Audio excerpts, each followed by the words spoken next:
Well, first of all, my name is Christal, and I am the editor-in-chief for Lenox and Parker magazine, and I'm really excited to talk to you two ladies today. Looking forward to reviewing this show, and really, I'm sure there's going to be a lot of amazing points because in the first episode, there was so many things that I could relate to, and that I maybe even not for myself, but something I saw my girlfriend go through, and I just want to ask you all, like, what made you both, and I'll start with you, Alaina, decide, because you had some very vulnerable, you're very vulnerable in the very first episode. How did you get to the point where you decided, you know what, I'm just going to really be honest and authentic and share that, not just with these women, but, with this actual, audience that's going to, be definitely attracted to the show? I'm to a point where I've shown enough of the hustle on my social media. And a lot of times it is the heart that drives the hustle. So I just wanted to be transparent and open and honest and just let people know, like, we are also dealing with this reality, like, and still having to stay on and stay present and show up for the brand that you built. But keep in mind, we're also dealing with this in the background. And so I just wanted to be transparent. It was really hard for me to be vulnerable. I'm gonna be honest with you. Yeah. But I wanted to make sure that I'm changing people's lives and helping people if they're dealing with the same thing. Yeah. Well, I will say to you, Lena, a lot of people are, and I know that was hard. Just watching it, I can understand, sister to sister, that was hard because we're not taught to do that. There's mention of, like, especially with African American women, you are supposed to put everything into being successful and having it all together, and we make ourselves into this superwoman, and then we kind of like are trapped, by that. So it was difficult to watch, but I know that's going to help a lot of people. So I just wanted to say thank you for doing that, because that's when people get helped. Let me ask you, Muneera, what about you? What made you open to this opportunity, not just to be on television, but to be on television in a very authentic way, and share, things that you may or may not have shared, even with, friends and family? I think for me, so I'm on social media. I've been on social media for quite some time now. And like Alaina said, we've built these brands, we've done all the groundwork. But I know my story is probably very similar to a lot of stories, especially Black women. We have to be so strong all the time that sometimes we don't know how to be emotional, how to be vulnerable. And I feel like that's where I have always been. I've been in a space where I'm always going, going, going. And I'm like, anything I go through, it's hard for me to discuss that or talk about it because I feel like it's going to hinder the hustle side. So I don't have time. Well, let me not. I'm trying to make time to relearn how to, tap into that emotional side because it is important. But for the longest, I've just been programmed to keep going. And that's not always the healthiest. And I feel like it does hinder us on other levels. We have the hustle side, but now we're mothers, and I feel like it's really important for me to teach my girls, it's okay to be vulnerable. It's okay. Not all the time. Don't, kind of live in that, but it's okay to acknowledge those feelings and those emotions and figure out how to make yourself better from there. So for me, that was one of the main things that, I decided to join the show. Well, it seems like for both of you, because you both have, social media is a big part of what both of you guys do.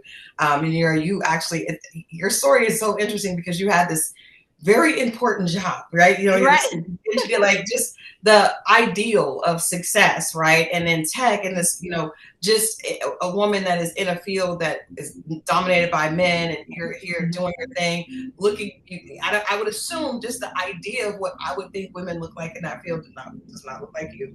So it definitely did not. You were in this. Go ahead. Oh, go ahead. No, go ahead.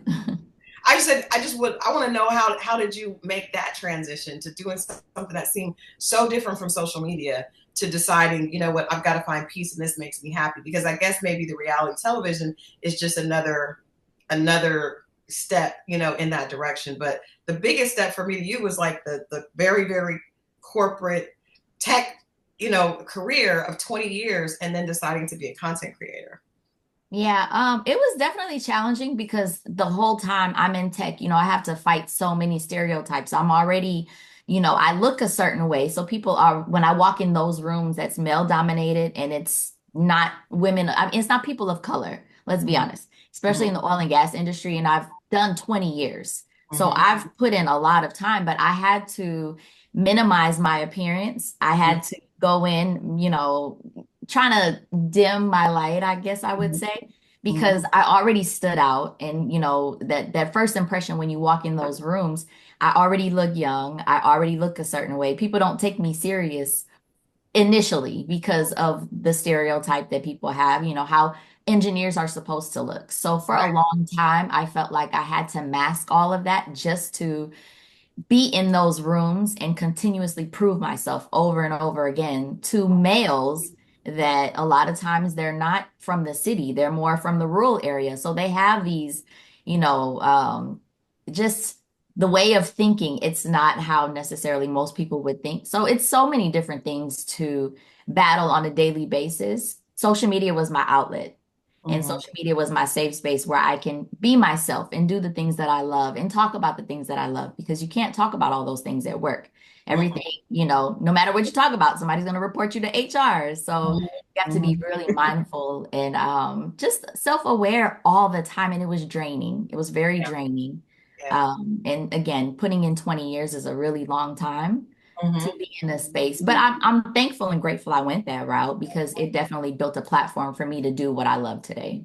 Yeah, and I think it's great for representation matters, right? And Mhm. so seeing that a woman could be in that field and in that, I mean, I grew up in Oklahoma, so I totally get the oil and Oh, gas. we used to travel to Oklahoma all the time.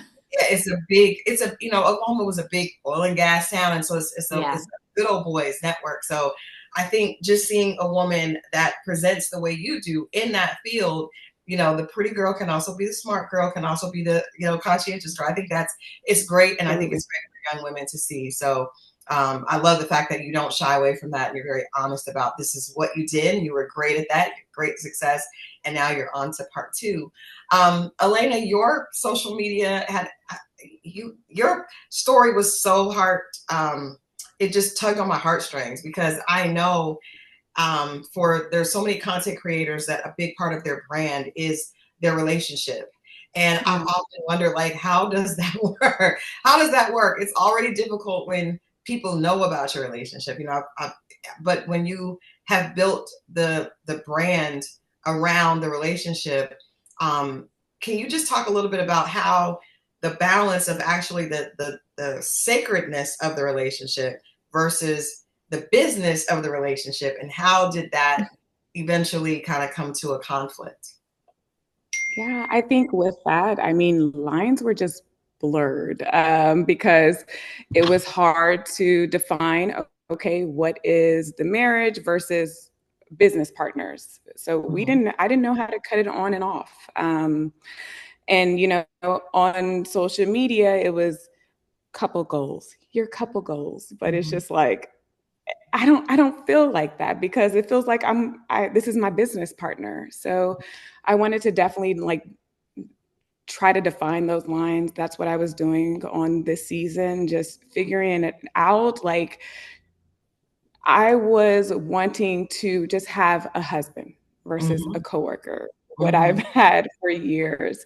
mhm, And, on my social media, I know we showcase like this, I'm color de jour, he's color de jour photography.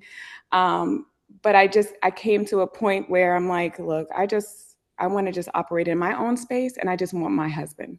mhm. And it Yeah. was hard navigating that, I will say. Yeah, I'm sure. I'm going to ask you all a social media question that we're going to pose with this first episode. And I think I've been on both sides of the coin. I've been married and I've been divorced. And I know that there's often it's difficult for women to actually, it can be uncomfortable when there are friendships of married women with single women. There's like this whole idea of, can those friendships, can you remain very, very close to single girlfriends when you're married? Is that even safe? Is your husband going to be concerned? And I love the fact that Heart and Hustle has both sides, right? Because in friendships, I mean, depending on what that your girlfriend is going through, a lot of times I've seen women when they do get married, they feel like I've got to find married friends and I have to let go of my single friends, which is unfortunate. But I want to ask you both, how do you feel about that that stereotype that you know it's difficult for married friends to be real girlfriends with single friends? And Alaina, I have to start with you because hearing a single friend tell you that your husband was not fine, I was like, girl, that is just like that is she is that is some type of girl code that has been violated in the biggest way. That was great. Never feel like you are outgrowing Josh. And I realize like that. I don't feel like Alaina, you a baddie. I appreciate it. But do you feel he's like fine too? Like Josh ain't baby. You better not talk about my husband like that. You gonna mention somebody's husband is not fine and they sitting right there next to you? I'm speechless. I needed Chat GPT or whatever it's called. Fine. He is not. He's fine. He is fine. I had to marinate on that. I had to let that process first because I'm like, that was just not okay. I mean, I hadn't had anyone tell me that. I've never had anyone tell me that. I'm be honest. That was my first encounter, and I had to let that process first. Yeah. Because I'm like, that I slept on it. I woke up the next morning like, yeah, I have to say something. I have to address it. Yeah. But I do think that it's healthy to have your single friends and your married friends. One, you can learn from them. You forget, that space of being single, what that looked like, what you desire as a single person. And then you're able to share with them what it feels like to be married and the hardships of that and the positives of that. And I think we both people can grow from that, being married versus single. I think that is a healthy relationships to have. Yeah. Muneera, do you think there are boundaries? Because everybody at the table was just so shocked when that happened. And like I said, I know it's going to be a great social media moment, but in those friendships, do you think that there are boundaries for both sides, the married women and the single women? And how do you kind of see those relationships playing out? Yeah, I definitely think there's boundaries. I think, it goes back to me personally. I don't feel like a married person should not have single friends or vice versa. I think, it's very important because you do have different dynamics from people that you can learn from on both sides. And I have some very close friends. They're not married. They're, still single, but we were friends before I got married as well. Right.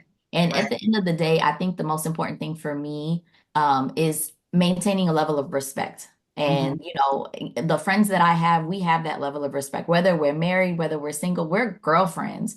And we had been girlfriends before, my husband came along, and they respect me for the fact that I'm married. And they also respect me the fact that I'm going to always remain their friend. So as long as we, always keep that respect level, I think it's very important. And I think boundaries are important. And as long as you guys have like a mutual understanding, it's fun, it's healthy. Now, when those boundaries are crossed, then it becomes a conversation. And, if you guys are truly friends, you should be open enough to have a conversation about that, agree to disagree, and, move on from there.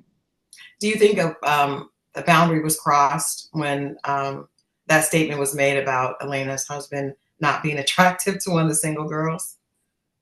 I do think a boundary was crossed in the sense of maybe how it came out. Chloe's entitled to her own opinion. She thinks how she thinks, and that's that. And maybe they haven't developed that relationship where they can talk about certain things and have that mutual understanding. But the way it came across, I think it made everybody, kind of take a second step back, like, okay, what's going on here? And everybody probably would have reacted to it in different ways, so I think that it just caught everybody off guard because it wasn't expected. We're just trying to enjoy our food, and then next thing you know, it went. I would never do that. I would never do that to anyone, so I was completely caught off guard. I think to me, boundaries were definitely crossed for sure. I definitely can. I can see both sides. I think some people are just you always have the girlfriend that just says whatever.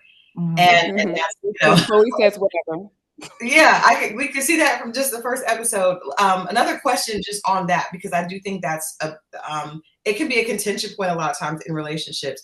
Would either of you, and I'll start with you, Alaina, do you believe that a single girlfriend can give a married girlfriend advice? Would you be open to taking a single girlfriend's advice if she had never been married?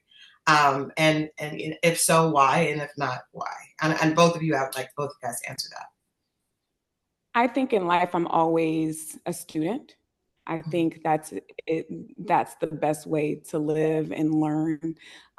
So I definitely am open to people's advices, especially if they hadn't crossed or came to that point in their life. But I will say, until you are actually in it, have experienced it, it's really hard to have a perspective about what marriage fully looks like, especially in my situation, not only being married, but married to my high school sweetheart. So being married for years, on top of that, working with my spouse. So until you're actually in that space, it's really hard to give advice on it.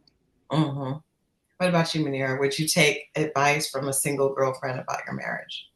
I'm definitely open to hearing people's opinions or perspective on things, but I too was once single, and my mindset when I was single, when I would Completely. try, if a married friend would ask me a specific question about something going on, and my outlook on it back then, being single versus now that I'm actually married, are two completely different opinions. And I think that does go back to what Alaina said. Once you're actually in a marriage, there's certain things that you experience that a single person may, not experience. So I would just take it with a grain of salt. I'm always open to hearing, different perspectives, but I just have to take what can apply to me and use it that way, and just use discernment on anything that I hear. Mm-hmm. I agree with that. Well, again, I just want to congratulate you ladies. I think the show is going to be a favorite, especially with women, because so much of it is extremely relatable. And I think it's a great mix of personalities and aspiration and inspiration. But at the end of the day, just, Black women trying to be their best and learning and being open to helping each other through. Last question. What was the biggest learning experience for you during this entire process? Because I'm sure you learned a lot about yourself and probably each other, but most importantly yourself. So starting with you, Muneera, what did you learn the most during this process? I definitely learned that it's okay to be vulnerable. It's okay to realize that we are human. We are not always just able to just constantly go. And I know we try to be the best version that we can be all the time, and it can be exhausting.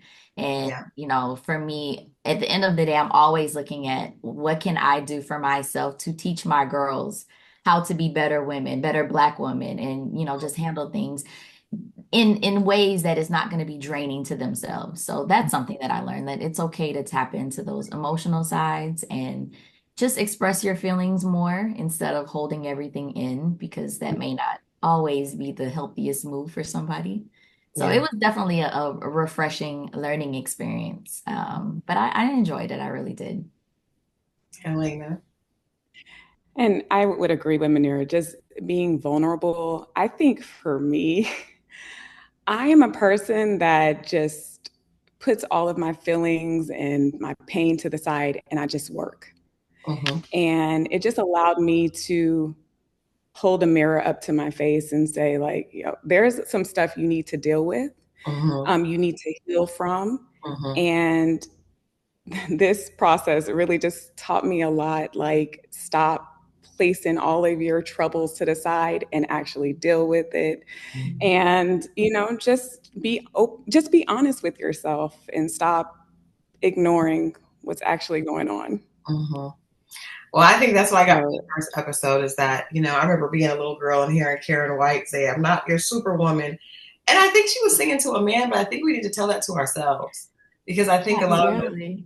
feel like we have to be a superwoman, self included. And so I appreciated seeing other women come to that realization. It's very relatable. And just, I've worked with Latoria before, so it's cool seeing someone that you know and respect. But all you ladies, just, it was from the first episode. I definitely am hooked and looking forward to the journey. And I think it's going to help a lot of other women kind of see themselves and put that cape down and just do some real self-love and real self-care. Let people know where they can see Heart and Hustle. Yes, on OWN, August 2nd, 9 o'clock, 8 Central, because we are Central. Yeah. Do you have plans to watch it?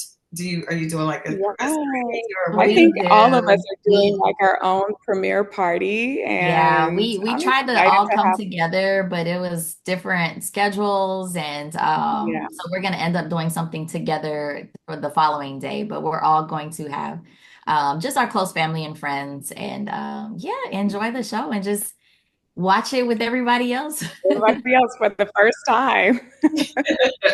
Well, I look forward to watching the rest of the season. And again, thank you, ladies, for your time this morning. And again, thank you for being willing to share something that, for representation is important, but when we see for young women, but it's also important for women that are going through different stages. You can always see what someone else is doing and appreciate that. So I definitely appreciate it and look forward to checking in with you all and the rest of the cast, throughout the season. All right.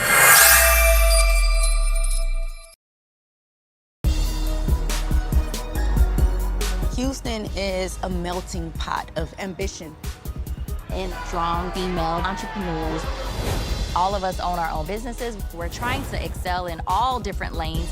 A lot of us are wives, some of us are moms, and we have a real sisterhood. Cheers to just finding our power and living in it. The right women will bring out the best in you, and it just feels safe.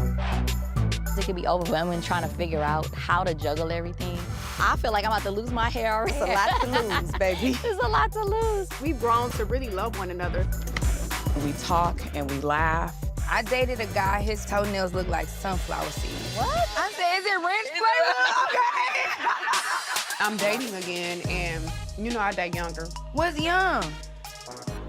At the end of the day, we're just trying to navigate life. Marriage is hard. It's hard. It's hard. I'm such a baby right now.